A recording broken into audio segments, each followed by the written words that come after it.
Flash Fried update. So we did a story. We just released it yesterday. Breaking news. It was breaking news that day. Yeah. It was breaking news on Wednesday when we recorded Flash Fried, but we released the clip on Thursday to the public channel saying that Kevin Hart is going to host the Oscars, and already we've been made inaccurate by just the crazy speed of these reprisals. Oh yeah, man. So now Kevin Hart quits as Oscars host after his anti-gay tweets. Well, man, Twitter is like a fucking celebrity slayer, dude. I think the celebrities like these PR firms. Stay the fuck off of Twitter. And you start recommending, like, look, let your publicist run your Twitter and just purge your old Twitter and never say anything on Twitter again. It's not like, see my new movie. Can you imagine if they'd had this policy back in the day when, like, Dean Martin and, like, oh god, Sammy and all of them were fucking the Rat Pack were hosting everything and shit? If they had this morality tester strip that they looked at and fired, I just want to know too high on how bland. Piss right here, sir. Look, entertainers, they need to be interesting. Interesting people say things that offend people. All the time, constantly. How bland are these celebrities going to have to be? Like, if Kevin Hart is too edgy for the Oscars, who the fuck can you possibly get to host? Nobody. Yeah, like there's no one out there at this point. If Mary Poppins floated down on her umbrella, they'd be like, Mary Poppins hosting Oscars, and then 2 days later they'd be like, Mary Poppins released from Oscars for untoward remarks about chimney sweeps, and it's like ableist. And think about this too. Think about this angle of it. How fucked up is Hollywood's priority system that they're like, nope, get out of here, Kevin Hart. You're not the face of Hollywood, dude. He's more than the problem that you guys have. Like, you guys have a PR problem that goes way beyond Kevin Hart. You need to clean up your backyard. Maybe address the fact. Has anybody talked about this yet? That the American movie industry is better at making movies for Chinese people than American people now? All the big blockbuster movies are made... You ever wonder why you're seeing China in a lot more movies now? Yep. Well, I don't wonder. I know. I don't need to wonder. We already know the market forces responsible for that. Don't you think that should be addressed, though? A totally different culture, and we're trying to make movies that simultaneously please us and them, managing to alienate us totally. Why do you think there's so many of these live-action remakes? It's not because American audiences are clamoring for them. It's because Chinese audiences are. All right, I just want to get back to Kevin Hart for a second here. Let's go back to Kevin. Let me just... so why was he fired? Let's just talk about why he was fired here. Early Thursday evening, the comedian had refused to apologize for tweets that resurfaced after he was announced as Oscars host on Tuesday. So resurfaced means someone saw that he was going to host the Oscars, got pissed, and tried to stop it. Yeah. In a video on Instagram, Hart said the Academy of Motion Picture Arts and Sciences gave him an ultimatum: apologize or we're going to have to move on and find another host. I chose to pass on the apology, Hart said. The reason why I passed is because I've addressed this several times. Well, you know what? Kevin Hart's a douchebag, but good on him for standing his ground on that shit. Yeah, I'm boosting my respect for Kevin Hart from 0 up to 1. Wow, he got +1? Yeah, now he's at 1. He's at a 1 now. Good on you, Kevin Hart, for having a set of balls in your sack. All right, so it's way too common that people in Hollywood just immediately cave. Like Kevin Hart, so many celebrities would have just been like, look, I'm so sorry. I can't believe it. Again, for this thing that I said in a comedy show. Well, he said on his Twitter. Here's a tweet. Paul, he tweeted this 8 years ago. So here's what he tweeted back in 2011. Oh, my God. Okay? 7 years ago. Right? 8. And admittedly, the tweet sucks. And he's a moron. He's a dipshit. We already knew that. Yo, if my son comes home and tries to play with my daughter's dollhouse, I'm going to break it over his head and say in my voice, stop, that's gay. Okay. So there's his retard, barely fucking literate tweet. Well, look, let's be honest. I mean, Kevin Hart is a black comedian. Yes. He clearly knows his audience, and he clearly knows that joke is clearly for black people.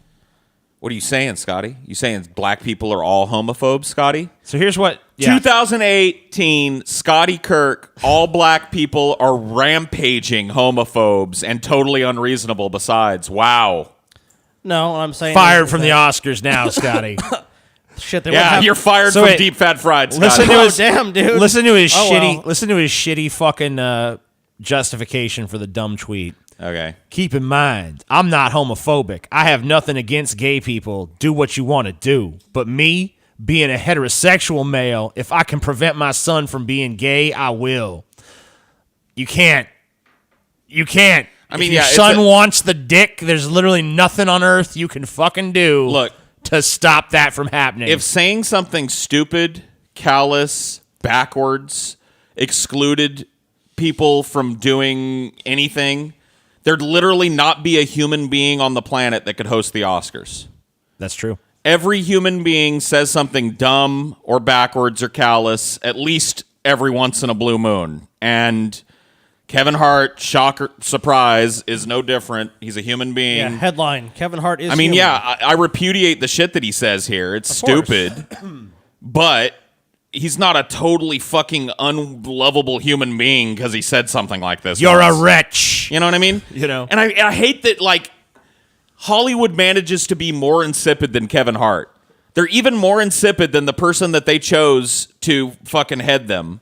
So now I got to defend Kevin Hart. Right. Now I got to be on Kevin Hart's side. Well, where's the real, actual public outcry? It's some people No on one. Twitter. No one. whined about this, and then it's like they and these SJWs and other people don't have they have the audacity not to understand like why we make fun of them. It's like we're making fun of you because this is ridiculous. No one actually gives a shit. I hate this Oscars new is- idea, The Oscars too. are a snooze fest, and because someone fucking had the audacity to fucking make a stupid tweet 8 years ago that's been long forgotten, except you wouldn't fucking just like went through all of Kevin Hart's. I mean, like, I don't even know how you fucking find a tweet that's 8 years old. Like, what's the process? Like, Kevin Hart, homophobe. Kevin Hart, gay. Kevin Hart, it's like... It's are they probably someone who just got pissed about it then and has just held a grudge about it for years and years and years, waiting for them. Oh, Kevin Hart's work. He's going to host the Oscars. Not on my watch. Kinda like They'll the search Milo your whole thing. fucking social media history Yeah. too. Like when you get announced for a big face thing, there's a whole cadre of people out there that immediately like, oh yeah, the Oscars are Kevin Hart now. Let's go see what he said. Let's type in gay and faggot and see what comes up on his Twitter. Uh-oh. You know, it's not hard. Like, we're giving them all this shit to use against us. Oh, yeah. But you see it all the time. It's like you see it with like, I mean, especially if you deep dive in the kind of the celebrity stuff. Like I've been on these rabbit holes, and it's like, you know, doing research for videos or researching shit on Twitter, and it's like, and you can almost find any opinion on Twitter, and it's like if you look at famous people, I mean, Twitter was at a point, especially when it was like like the 2008, 2009, this, you know, when people were just starting to adopt Twitter as a real platform, they would just say a lot of stupid shit. I mean, and people didn't really realize social media had those consequences because there was a time on social media it was like the Wild West. You could pretty much say anything. You'd be like, Well, not only that, but kill all Jews, and it's like no one cares. And the it's like, tone was different back then Yeah. too. Like the whole tone had changed, right? Like back then in 2011, 2010, like this whole social justice thing, and like everybody like faggot is now the worst thing you can ever say. That hadn't taken hold yet. There was still a modicum of freedom of language and expression at that point. Oh, yeah. I mean, like, you know, you didn't think shit about, oh, I'm going to tweet this. You know, no one give a shit. It's just like the Guardians of the Galaxy guy. You know, he made those fucking jokes that a lot of people found inappropriate. Well, you know what? Guess what? Back at the time, no one gave a shit. No one gave a shit. Like, since when did offensive and inappropriate become a bad thing for a comedian to be? Right. Isn't that the essence of a fucking I mean, I guess it's not the essence because there's been some funny, clean comedians here and there. Well, I'll say this. But for the most part, you know, comedians push boundaries. It's pretty much the essence of my taste in comedians. You know, I like a clean comedian here and there, but basically the roots of my comedy tree are all, you know, just horrible sociopaths and misanthropes and just people that hated what they were and hated the audience and were constantly trying to offend and push the boundaries. Because they're funny. Yeah. Well, that's, to me, like, and that's absent now. You can't be that anymore. And what it's going to take is, like, Kevin Hart is not this figure. But what it's going to take is, like, eventually this, you know, kind of generation coming up behind the SJW generation, somebody that's important to them is going to be given a post and then get struck down because they said faggot or something. And that generation is going to go, wait, and they're going to rally behind that, whoever that is. and finally. I always find a way to fantasize about this on the show. Maybe I should stop. I'm always like, eventually there's going to be an uprising of people that are sick of this shit, and I'm just going to go to my grave saying that, and it's never going to happen. Eventually. Yeah, one of these days, Sonny. Lock him up. Lock Paul up for that opinion. One of these days, Sonny, it's all What do you going to think- change. You just wait and see. Did you hear that old man Parky? He'll say faggot, like out loud. Go talk to him. Well, he says a time is coming when people will all be saying it. Well, that's why in politics you see all this vitriol because, like, with all these jobs, you see how quickly you can be fired in this day and age. Like, literally, oh, TJ, you might have this offensive tweet, you're fired. So you were hired and fired within 24 hours. But it's like with Trump or, a politician you don't like, they're there for 6 years. They're there for 4 years. They're there for 2 years. I mean, so it's like, it all comes around full circle because now it's like they can't get rid of Trump. So it's like, they don't know what to do with Trump, so it's like they're constantly covering him and talking about him. It's like they're obsessed with him. It's like Trump's like their ex. They just can't get over. Like, oh, you hear what Trump did today? Oh, you hear what Trump's going to do tomorrow? Oh, my God. Oh, my God. Oh, my God. And it just never fucking ends because they can't get rid of it. It's like we're in such a disposable culture. It's like you want to dispose of people. You said something offensive. I'm judging you for this Yeah, one that really thing. is what's at the root of... I brought it up in my most recent video I posted on my channel. It's like that's really the root of the Trump derangement syndrome, quote unquote, is that... these certain kinds of social justice warrior type liberals who want this censorship to happen, they're so used to we threw a fit and we got this person fired. We threw a fit and we got this person fired. But with Trump, they can't do it. So they're just like, come on. We're throwing the biggest fit ever and we can't get this fucker fired. It's like, no, that's not how politics works. It's true. And that needs to be walked back. This idea that like a relatively small cross-section of humanity can freak out and affect what everybody else gets to see and listen to. Bullshit. Oh, it's got to we got to get over it. Like social media has been elevated to a position that it's way beyond its station. Yeah, it doesn't deserve I completely it. agree. And it's just terrifying because so many people now are being targeted with social media. It's like they begin these fucking witch hunts against like actors and directors, and I mean sometimes like with the Me Too stuff, it's like look, like someone like Harvey Weinstein or Bill Cosby, like those are casualties. Like you understand why that happened. Yeah, but so many people that But are not so many even people close now- are conflated Well, with Kevin them. Hart is a witch hunt. He said he had some stupid fucking tweets and now he's fired. It's the same with Roseanne. Well, you got to take this look in context. When you see a big ass tweet, like when one of these like big ass tweets happens and a bunch of people respond to it. Let's say it's a negative tweet somebody made. Somebody said faggot. Mm-hmm. What do you see in terms of responses? 10K. Yeah. What's big? Ooh, Tell more. me. 100K? 100K. 100K. Yeah, 100. If there's 80 to 100K 100 notes on it or whatever, 100K more, retweets something like that, or whatever, yeah. 100K. Yeah. Okay, that's 100,000 people in a nation of how many? Over 300 million. at least. Not all of which are from our country, by the way. No. So a significant portion of which are not You gotta even look Americans. you got to look at the global population here. This is what I'm talking about. This is a tiny sliver of humanity that all of a sudden now has the power in our society to throw a fit and get people fired and you have change no how idea- we talk. It's crazy how you have just no idea how many people there are out there. I mean, I guess maybe you do, but a lot of people don't seem to have any idea. They think whatever is trending on Twitter is like that's what the majority thinks. No, that's what the majority of Twitter users Right, think. which is skews like wildly towards political dissonant people, like people on the extreme ends of politics flock to social media because they're the people with the megaphones. Right. Going, the Jews are coming, white nationalism now, or, impeach Trump now, the fucking Republicans and are Nazis. I mean, another thing is too is that one side of that discourse is way more censored than the other. You got the two fringes, and obviously the right-wing fringe is treated more poorly by places like Twitter than the left-wing fringe. Right, but there are Even places... if both of them are equally know the reason for reprehensible that. or whatever, or maybe Most you of can even these say things whatever, are it built doesn't matter. in fucking liberal places, Silicon Valley, obviously, in New York City, San Francisco, and well, let's just fucking for a second just fantasize and say most of these companies were run in like Texas or some shit or some more conservative place. Like they probably would have the exact opposite effect. If most people were conservative that tend to work at these companies, they'd be censoring liberals. Even more than this, think about the marketing of it. Which way does the youth always skew? Left. Almost always left. Left. They're a company. They're a company that wants to be around 3 generations from now. They want Twitter to still be something people do after you and I are dead and buried and forgotten. So they're constantly chasing the youth. And that trend is, if you look at it, left with the youth. So they're just being a company. They're just marketing to their audience. But keeping it in context really is what boggles my mind. It's so powerful for being such a small microcosm of people. Right. I mean, it's just I just hate that it's treated as gospel by so many people. Like, oh, this is trending on Twitter, and everyone on Twitter is saying this thing.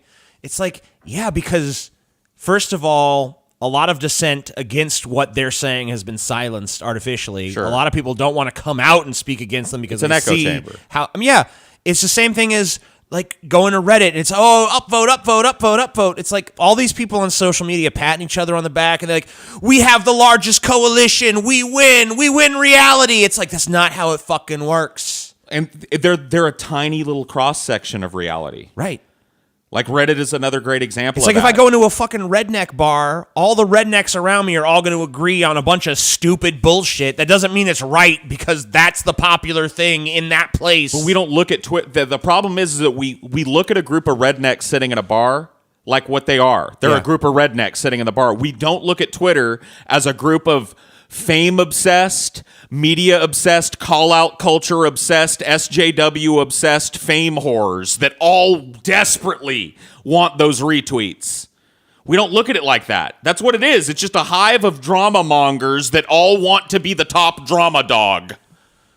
If you look at it like that, it suddenly becomes something that I think your average person would just wad up and throw over their fucking shoulder and go, well, fuck that. Oh, they dude, probably should. that's the thing you have to remember is these people are not the reality. Like they feel like they're the reality, and when they're in these little these groups, and like you said, like they're all retweeting this, they're all feeding this, they're all leaving that comment, they're getting so many likes. They're having this constant cycle of positive reinforcement within these groups of like, you're doing a good job, you're fighting this fight, you're doing what's important, and this is what's important, you're standing up for Our this. media is complicit in this shit, though. Oh, my Our God, media yeah. follows this shit, has tickers of constant updates of tweets that are happening about shit, as if it matters what the users of this website are saying and thinking. They're feeding that the idea of outrage. Like they realize that a lot of these people in these groups that are very socially active want to hear that. So they want something to give these people to tweet about. And of course, it all leads back to CNN or whatever Fox. It feeds that fucking model, and it's such a successful model because people love to gossip and people love to talk. And it's being gamed too, is it not? Like to the point where there's like bots that are sowing discord on purpose and infiltrating popularity and making things more popular than they should be. So like even if you look at it, if you took the fucking tact of like, okay, well it's a good barometer of what people are doing because a good cross section of people from all over use it. Yeah.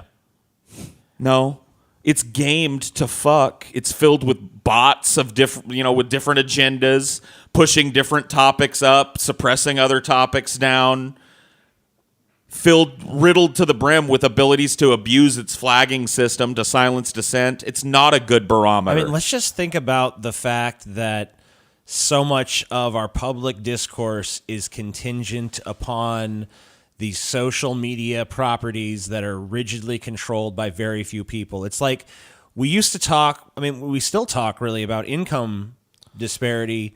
Like we have some serious like information disparity at this point where there's a few technology oligarchs that control the discourse in this country to some extent. Do you think that if you said to some liberals like, look, you guys are going to gather in the public square, but because we have a Republican president, when you guys show up, the police are going to show up, break up your demonstration, send you all to jail, or send you packing. But conservatives, they can all gather there and have whatever opinion they want as long as it basically supports the party that's in political power. They'd be like, that's horrible, don't do it. Okay, but on the internet, we're going to do the same thing. Oh, what's fine? Ban these people, censor these people, that's totally okay. It's like, you guys are basically for like a one-party totalitarian system when it comes to the internet. It's like that's such a dangerous concept and idea because that can be turned against you so quickly. Oh, amen. Because all the look at Kevin Hart is just a recent example. I don't even know I didn't even see any social media backlash against him, but I mean, we know it came from there. Oh, yeah. We know We're it had all its told that. genesis. I mean, we know it's a had its tweet. We read that Genesis and- story based on this belief because we've seen it happening so many times that people are actually outraged. That someone is the pissed shocking off. thing about the Kevin Hart story is just the fucking speed of it. Just like, you're hired. He said this on Twitter. You're fired. Perfect example of this. Boom, bang, boom. We covered him here. Fucking Louis C.K., Louis C.K., yeah. right? No end of Twitter backlash against him. Fuck him. He's a piece of shit. I don't accept his apology. You remember that shit when he He's apologized? done. And he He's made like done. one of the more contrite apologies. I did what I did. Take Admit it to it responsibility for it. immediately. It's horrible. I'm sorry. There was a dark thing I did, and I'm never going to do it again. And I'm really sorry. You know, like he And did you know- everything you would think you'd hope for And you know what's from an unique? apology, and they were like, "I do not accept this man's apology." But you know what? When he came back and did his first comedy show after he laid low for a second, where were those people at? Why weren't, if Twitter is such a big barometer of how people feel about it, Right. where were the outraged people? Why was it just a room filled with mostly There people was that were there to see one- fucking Louis Paul, C.K.? There was one person. Yeah. Yeah, there was one walkout. That to me is more illustrative of what we're talking about than anything else. That one person that walked out represents Twitter. Yep. Totally. And the agree. rest of us are the audience watching Louis C.K. and we need to stop treating them like they're us. And he was. yeah, we need to painted- stop treating that one walkout, bitch. like they matter. Like And that's they're the voice of fucking no. Like She's your not the voice vox matters as populi. much as anybody else. She's But not the fucking vox populi. She's not the voice just of the because people. you and the people who agree with you frequent some social media space that for some reason has been given undue importance, that doesn't mean you get to control the fucking culture. Go fuck yourself. Yep. I think that's about all that needs to be said about Wow, it. that's how we talk about Kevin Hart quitting the Oscars. Kind of the one ahead, final Scotty. point though that I had was just that, and with Louis C.K., one, he apologized immediately for it. There was no period of denial with him, and he was painted with the same broad brush as like people like As Bill Weinstein Cosby and Weinstein and people who were fucking sexual predators, and it's just so disingenuous and so dishonest. And like you said, when that one person walked out, I honestly feel like, yeah, that is the Twitter person. That is the person that all that little bullshit they heard on the internet affected. I'm going to walk out. I'm going to leave. And to me, it's just fucked up. And Kevin Hart is just another fucking example. It's like, yesterday we're all shitting on him, and now we're kind of like, well, fuck these people. You hired this guy, and then 2 days later you fire him. You said something bad 10 just years don't- ago. I don't wanna beat it horse. It just doesn't make a lot of fucking sense that we're giving these people this power, and we need to regulate these fucking companies. That's always been the worst thing about them is that they force me into defending people that otherwise I couldn't care if they lived, died, or That's always the fucking double-edged sword of Yeah. or I'm sorry, double-ad sword. yeah, the double ad sore. That's always the double-edged sword double-edged of sword. any sort of freedom of speech advocacy. Is a lot of times you end up sticking up for people that, What are you gonna You do? You know like- what? Gotta be on the side of what you think is right. Amen, amen. Thank you guys for checking out this. This is a little special flash fried update that we did. Yeah. Thanks. Got a guys. lot longer and more off topic than I thought, but whatever. Oh, we always digress.